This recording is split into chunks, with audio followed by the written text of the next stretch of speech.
My name is Hans Morman. I'm a grad student here at UW, and my main involvement in CSET is for flight planning. Basically, I make lots and lots of plots and then help decide which flights we sample, or which points we sample on the way out, and then for the return flights, how we pick up those same points again. So I'll explain what that looks like over here.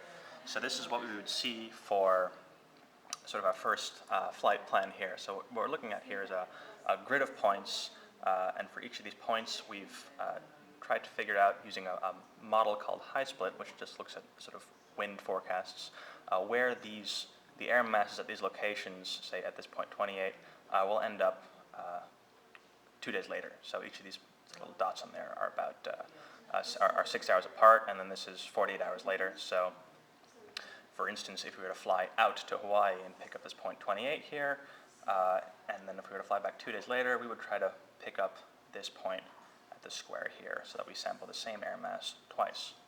So there's a few sort of constraints on how we want to fly. One of the main things that we want to do is pick up air masses that we can actually sort of sample on the way back. So for instance, point 23 here ends up way down here. That's kind of useless and out of the way, so we wouldn't really bother with that kind of thing. We also really want to pick up air masses that start sort of in one cloud regime, stratocumulus dominated cloud regime up here, and end up sort of in a more broken cumulus or trade cumulus regime down here. So this is actually a pretty nice day for that kind of thing. We're seeing there's a lot of trajectories that really make a lot of progress in moving far from sort of the east end of this region down to the west, to the southwest here.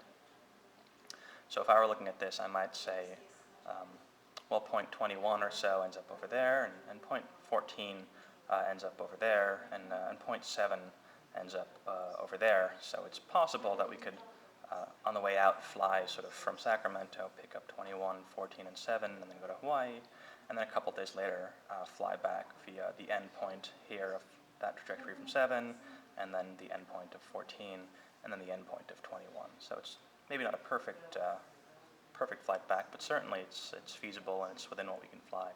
So it's also important to notice that one thing we really want to consider here is these trajectories. The other thing that we care about a lot is the actual clouds. So we prefer to sample things that start in a cloudy area and end in a cloudy area.